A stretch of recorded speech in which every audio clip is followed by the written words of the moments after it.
tonight's class is on happiness. So I'm going to start on a happy note. We're going to start on happiness, and we can work down the street to deal with all the things we want to deal with. How do you detach? How do you let go? How do you forgive? How do you, it's maybe forgiveness, I think, is a very big deal to deal with, because most people know how to talk about forgiveness. More people do not know how to do it. Forgiveness is more than an abstract concept. So, and I believe I talk about when we open our hearts so that we can love and bring other people into our loving space.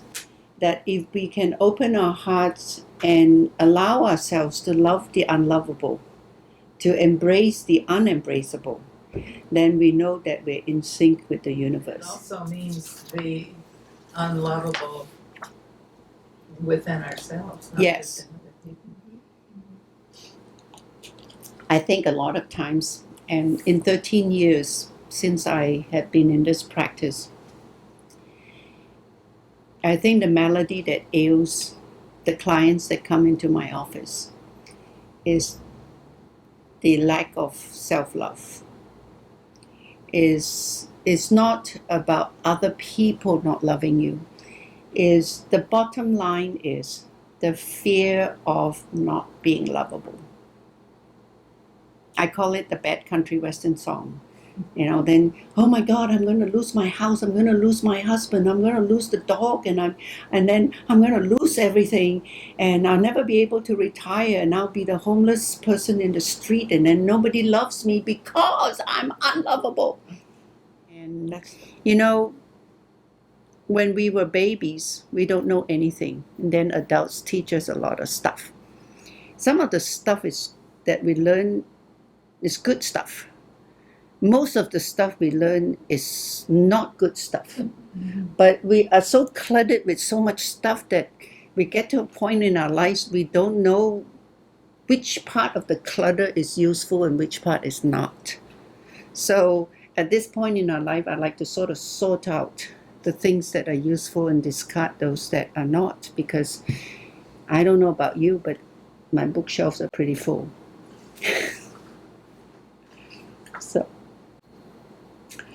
I was walking down the street, told by the hand by my grandmother, whom I call Apo. The street was dusty. It was a hot and dry day. We had taken the bus into town. It was my big day in town with my grandmother. This was the day I've been waiting for. I had done chores, saved up money to spend in the city. Apo led me to a noodle shop at the end of the street. As we entered the restaurant, I could smell happiness. Happiness in the form of toasted sesame oil, roast duck hanging in the window, a treat in anticipation, my happiness. I can hear my heart pounding in expectation of the big event. It was my birthday. Today I get to spend the entire day with my grandmother. I do not have to share my food. I can have the whole roast duck drumstick to myself. I am queen today. Oh, yum. As one of 8 children who had to share food with siblings and cousins, to have any food item in its entirety to myself was a rare treat. We sat down at the wooden table. They did not have chairs in the noodle shop, only old wobbly wooden stools with no backs. The owners did not want their customers to be too comfortable or stay too long. Our intention was to eat, enjoy, and not dilly-dally so other customers can have a chance at the tables. There are only 4 tables in the entire shop. As I wiggled to find a comfortable spot to sit, then the stool was bigger than my bottom. I watched the man at the stove pulling the dough, tugging, pushing, and then pulling, and again, until he broke a smile finally, satisfied at its texture and consistency. Perfect. The dough was just right. He pulled a ball from the mother dough, stretched, twisted, and turned it a couple times. Pop! Like magic, it disengaged itself from the mother dough. The noodle man placed the baby dough on the wooden countertop and examined it further to make sure it was just the right weight, size, and texture. He rolled it out into a flat sheet, then rolled a few more times using a big glass wine bottle filled with water as his rolling pin. Without hesitation, he folded the thin sheet of what was the baby dough.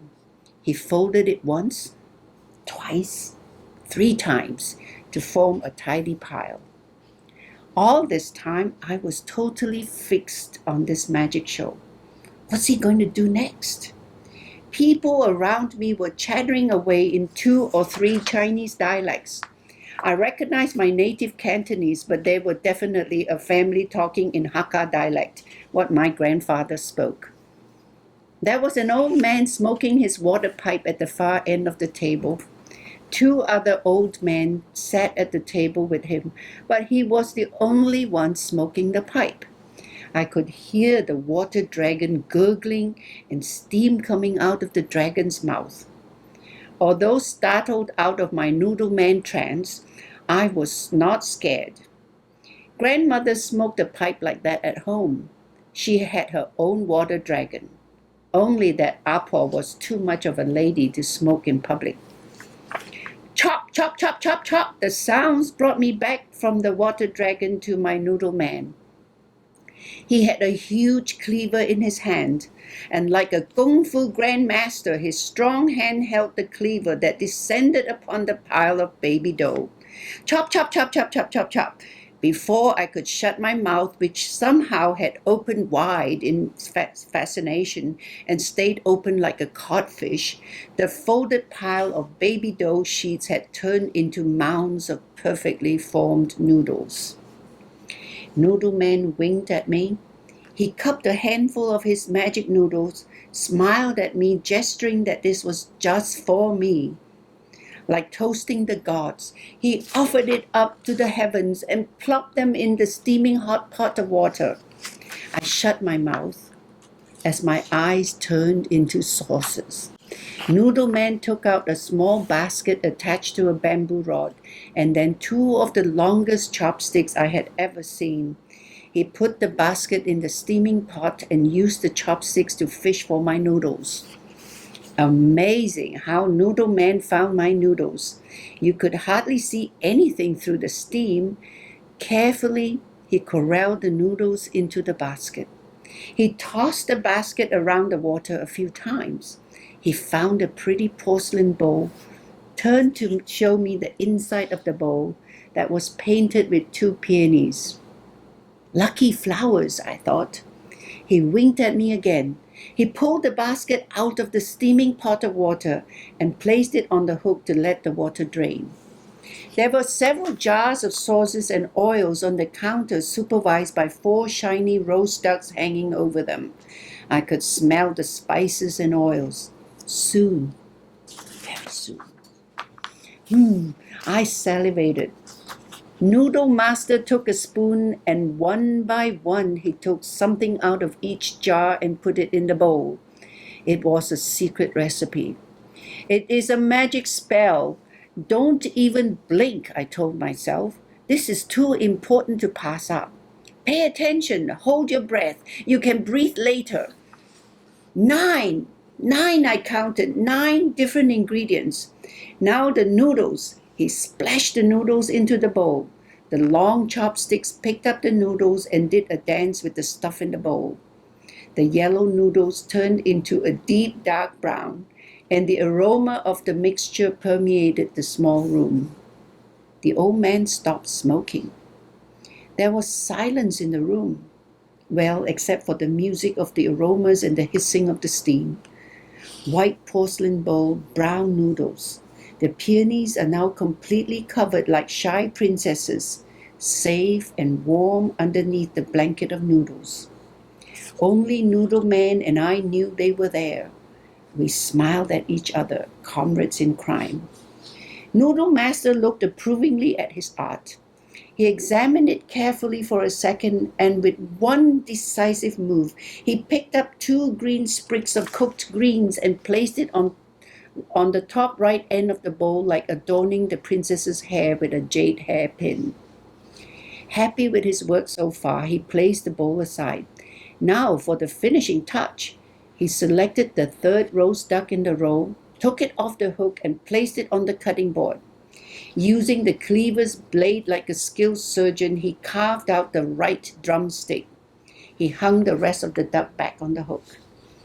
He looked at me directly, raised his right thumb to tell me it was the best he could find, and placed it respectfully in the center of the bowl, resting regally on the throne of noodles and crowned by the jade leaves. He took a spoonful of sesame oil and drizzled it on top. Pinch of white pepper. 好啦, done, perfect. Noodle Man made a ceremonious gesture, placed the bowl on a red lacquer tray, and placed a pair of red chopsticks on top of the bowl, and started to walk towards me. Really? For me? This is for me? I asked. The room was really quiet now, and nobody moved. Apo nodded. Noodle Man bowed as he offered me the tray. Apo stood up and announced that it was my birthday and I was her princess. Codfish mouth again. My mouth stayed wide open. The people in the room applauded. I looked at my perfect bowl of noodles, white bowl, brown noodles, red roast duck, and jade leaves. How anyone can be richer than me? I sat down and stared at my bowl of happiness.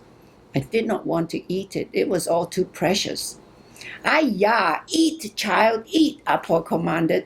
I only wanted to look at this bowl of happiness and hold it in my heart for all eternity. Eat. Until you eat this, you will never know what happiness tastes like. Besides, if you don't eat the noodles, you will never get to see the peonies. And so I looked at, smelled, touched, tasted happiness. And I got to see my lucky peonies. Apo bought the bowl and chopsticks for me. Noodle Man cleaned them and wrapped them up in a red handkerchief. I carried this red package out of the store, proud and happy. I have used this bowl whenever I need to remember what happiness tastes like. Would you like some? I hope in the moments that I shared the story that you've forgotten the past and you've forgotten the future, and that you were totally engaged in the moment and you shared and tasted my bowl of happiness. In order to make happiness real to us, we have to be able to translate the feeling in a way that we can appreciate that feeling. So if you were to imagine, I want you to take just a moment to imagine a moment of happiness in your life. What does it taste like? Notice my happiness did not taste sweet like candy on Valentine's Day. What does happiness taste like for you?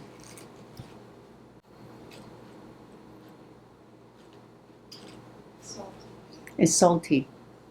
Okay, does it taste salty like seawater or... Yes. Okay, I saw seawater on your forehead. I don't know why.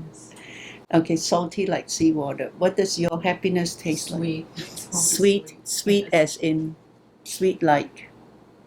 Sweet like cake. Okay. What kind of cake?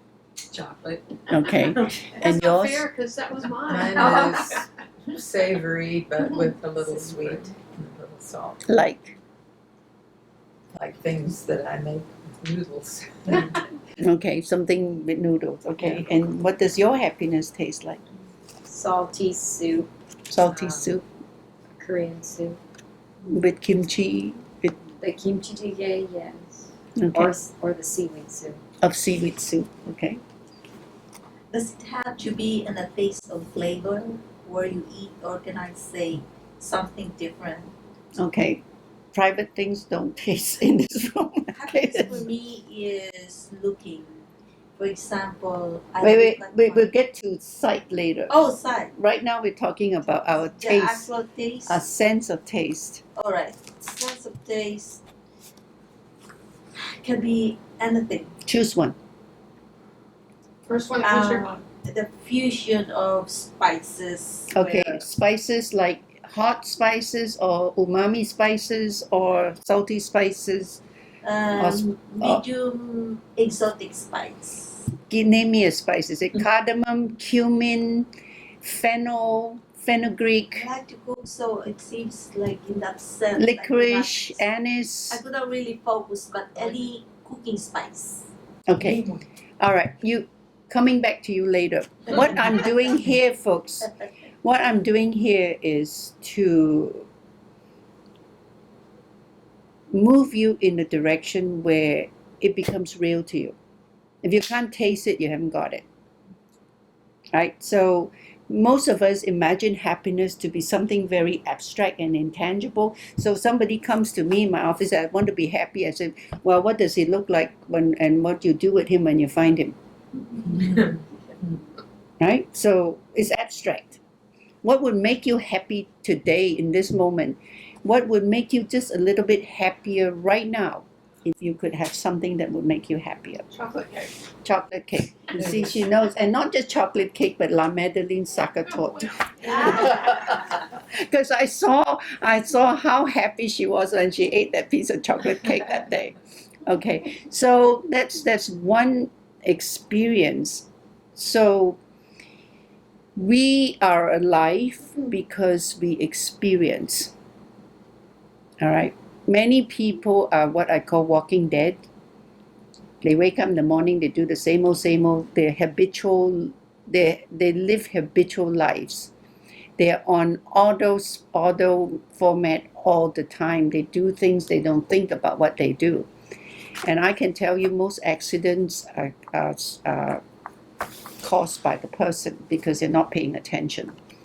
So because we're not mindful, we're not alive. As I illustrated earlier, most of us are not even living 10% of our life in any given day. How horrible is that? And then in less than 100 years, we're dead.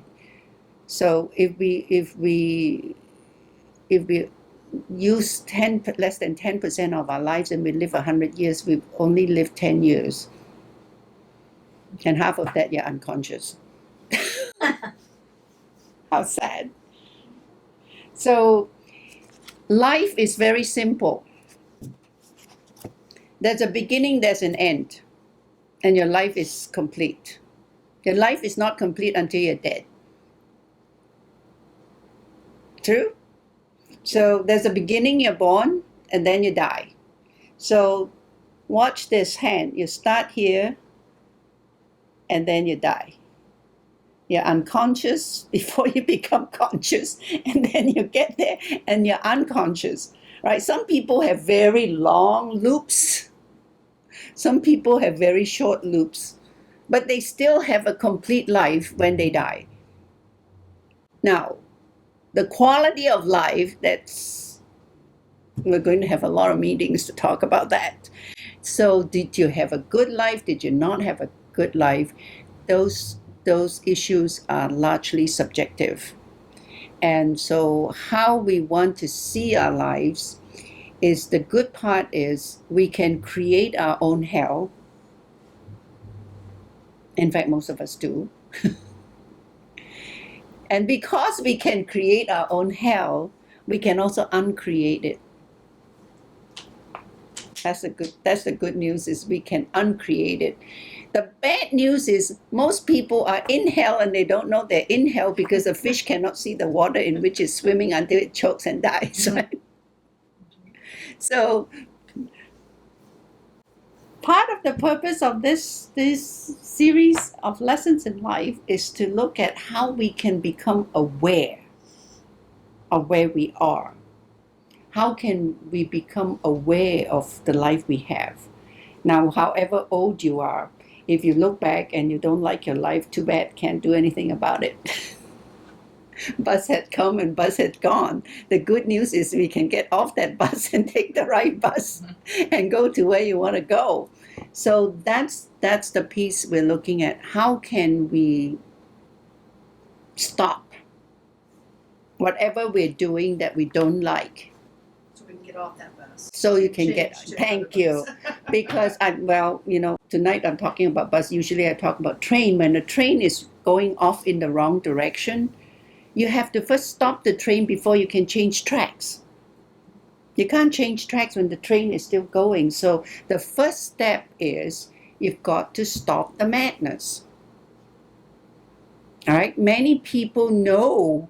I once had a client, she came and the job was killing her, blah, blah, blah. And it was a banker in Denton, long time ago. And I said, you don't need the money. Your husband has plenty of money. You don't really need this job. No, I don't need the job, but I need the health insurance. And I said, lady, if you don't quit this job, you are going to need that health insurance because this job is killing you. You know that, I know that, so what's wrong with that equation? Well, I said the choice is yours. I can tell you can be a lot happier. And so what will it take? My question is, what will it take for you to first stop the madness, stop the crazy train, and stop it long enough to consider where you want to go? You don't know where you want to go, it doesn't matter what direction you go. You're going to end up nowhere anyway. Right? So it's pretty common sense. So the idea is, if we take time every day and be quiet for a while, even if it's 2 minutes, then you can spend the time first to be aware that you're actually alive. Secondly, you can learn to appreciate that you can actually breathe. And then you want to be able to step out. There are 3 steps I learned from my Qigong master. You want to be aware first, and then you want to appreciate. And then you want to step out of your body and witness this person who is you, and you decide, is she doing the right? If she was my little baby sister, would I encourage her to continue doing what she's doing, or would I tell her to do something different? So that witnessing yourself thing is important. And this self-awareness is what meditation is all about, is stopping the craziness, be quiet. You have been endowed with all the information you need, just like the acorn has all the DNA it needs to become a magnificent oak tree. And God help us if every acorn become an oak tree. I know we like trees, but it will be crazy. And we all know that not every acorn will grow into a magnificent oak. So we look inside ourselves. We have all the information that we need, that we brought into this life from another life, to make the changes in this life so that we don't have to come back. And as the Buddhists believe in reincarnation, I don't know if you believe in that, but the Buddhists believe that spirit is eternal, physical bodies are empty vessels, and in each life we recycle, we learn lessons we need to learn so that we don't have to come back and do it all over again. So people who take their own lives think it's a shortcut, but actually it's a long cut. You don't finish your lessons here, you're going to come back and start all over again, and all the lessons you've already done in this lifetime you have to do all over again. So it's better to see it through. It's even better yet to make it enjoyable, because we have the choice to make it enjoyable. Okay, any questions on that? One more round. What does happiness sound like to you? Wind chimes. Wind chimes. One of those big alpine horns. Oh, Swiss Mhm. horns. Okay. Classical music. Any particular piece? Some classical music can be very disturbing. It can just be a combination of violin music that's where there's no voices, just musical instruments, very soothing. Okay. If you remember when we did that case study, Bruce says when I asked him what does happiness sound like for him, he says the sound of violins played by somebody who knows what he's doing. Sounds good.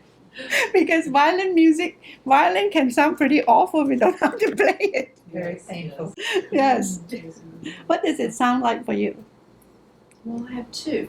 Okay. One is just the sound of water, like on the ocean, Mhm. waves coming in, and the other is the leaves moving in the wind and forest area where there's no other No. sounds. Come sit on my front porch in the morning. You can focus on the birds. That's what we heard this leaves, morning. Or hear the chatter of the animals. Good. And you? A laughing baby. Mm-hmm. Yeah, we know who has a grandson. Laughter and animal sound when you sit in the garden. Okay, what's yours?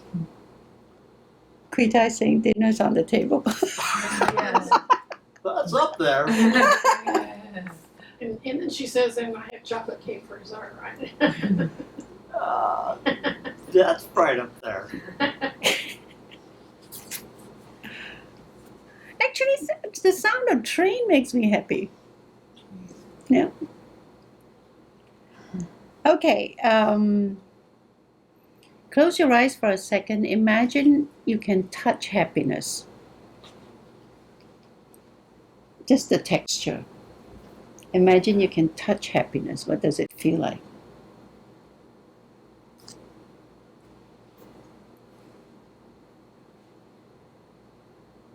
Tina? Heavy and cold. Heavy and cold. Is it metallic? Is it stone? Metallic. Metallic. Okay. I just saw a video of somebody giving a little hedgehog a massage, so gentle, and their bellies are very soft. It's, Mm. Tricia, what does it feel like if you can touch it? To touch my husband's face, it's very soothing. Okay. Darlene? It's the wind on my hands. Mm-hmm. It's soft and warm, like a towel that you just got out of the dryer. Oh, yes. Leah? It's water. It's swimming. Steve? Your shoulders. Hmm. I need a do-over. I didn't understand what you were asking. I thought Okay. you meant touching the wind chimes. Oh, okay.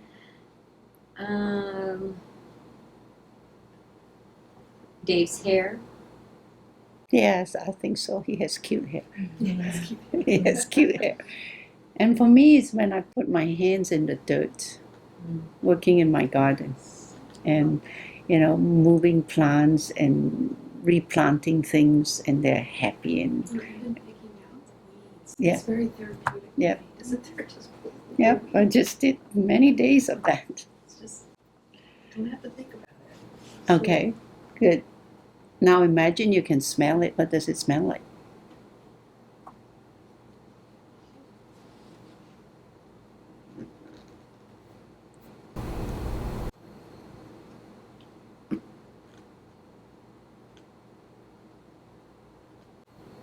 Me? Hmm?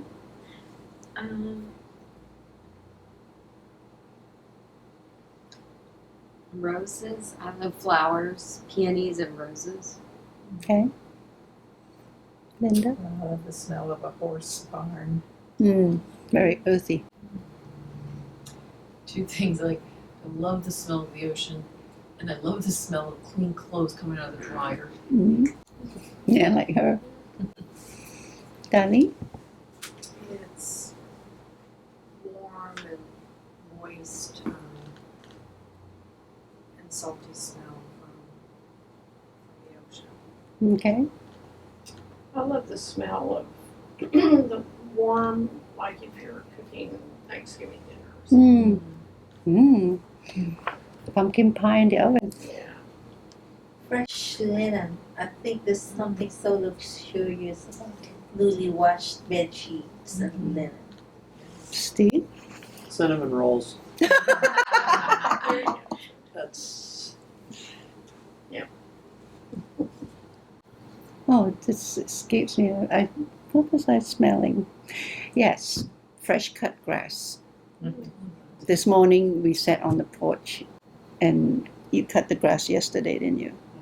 And it just smells so good. This morning it was cool. It's just sitting there listening to the wind chimes and the fountain and the train once in a while, and even a truck coming by. I said, I don't mind that. People would mind that. I don't mind that, because to me it's like I have my little oasis of peace in this hustle bustle of being downtown.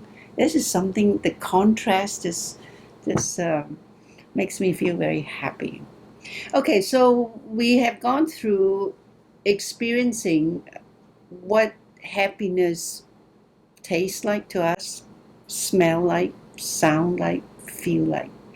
Now we combine all that together. If you are to cook up your own recipe of happiness, what would it be like? So when we should teach classes like that in school. Now notice that nobody in this room say happiness feels like I finished this project on the computer. I made this guy happy because I somehow did a miracle and gave him the space he wants. You know, all those things. Although happiness does feel like to me when I see a client comes in desperate and leaves happy. So I'm very happy to say that I love what I do, and it doesn't feel like work to me. It feels like a calling. And so this is something very wonderful.